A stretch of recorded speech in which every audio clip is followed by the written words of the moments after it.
Hi, welcome to Mondays with Mary. Last week we took a look at Our Lady as Queen from Pope Pius XII's encyclical Ad Caeli Reginam. He gave 4 reasons why we consider Our Lady to be Queen.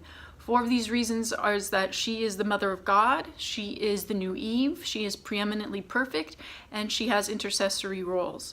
So we want to take a look at the Old Testament and see the role of the Queen Mother in the Old Testament, and then reflect that onto the New Testament and see how it is essentially perfected in the New Testament in the person of the Queen Mother, Mary Most Holy. So the best way to do this is to take a look at Bathsheba. Bathsheba was the queen, that is the wife of David, as we know. And so in 1 Kings chapter 1, the prophet Nathan asked Bathsheba to make a request of her husband David. Bathsheba agrees. She first of all must wait. So she waits outside. Then she enters to see the king. When she enters to see the king, she does homage to him. She bows to him. She makes her request, and then upon leaving, she says, "May the King of David live forever," praising him and in a sense venerating his person as King of Israel. And afterwards, Nathan must enter and make the same request of David, suggesting that her advocacy wasn't quite enough to influence the king. This is starkly contrasted with chapter 2 of 1 Kings, when King David has passed on and Bathsheba and David's son Solomon sits on the throne. So now Bathsheba is the queen mother. And Solomon's older brother asks the queen to enter and to request something of King Solomon, because King Solomon, quote unquote, can refuse you nothing.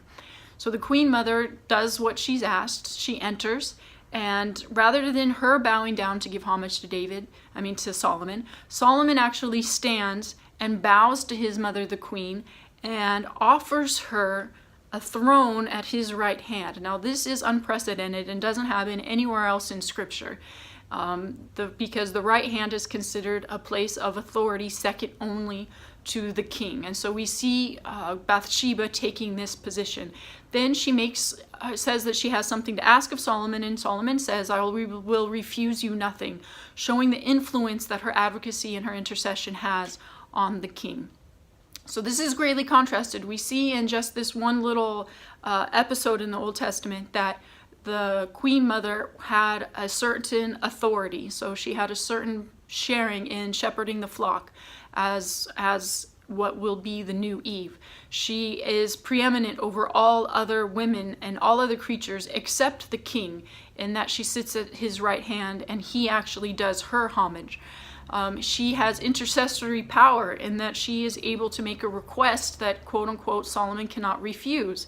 And finally, she is his mother, and so she has all of this in light of the fact that she shares in his crown. Without him, she's nothing. But with him, she is something, and something great. She is the Queen Mother with all the rights, responsibilities, and privileges that come from that. So fast forward to the New Testament, and we find ourselves at the Annunciation, and we see that the angel Gabriel sets it up so that within the Davidic context, Our Lady is said that she will be the mother of the Son of God, and he will sit on the throne of David, and his kingdom will have no end. So we see very clearly that from the beginning of the Old Testament, Our Lady is being set up as the Queen Mother of the new kingdom in the Davidic line. So that is the kingdom of the Sacred Heart of Jesus. And so Our Lady will go on to have an intercessory role, to share in the mission and that is our redemption, especially as the new Eve. She, of course, is the mother of God, that is the mother of the King. And so all of this is because of her relationship with Jesus through his own benevolence. And finally, that she will have intercessory power, as we see most perfectly in the wedding feast at Cana. So that is the Queen Mother, and it's a beautiful thing, and we'll continue to look closely into these different roles. But next week, we're going to look at the Miraculous Medal, because that feast day is actually on Tuesday the 27th, and we will take a look and see how our salvation history is laid out in that little medal, and look at the significance of Our Lady's apparition to St. Catherine of Labouré. So stay tuned for that, and in the meantime, have a great last ordinary week, and we will see you next year. God bless.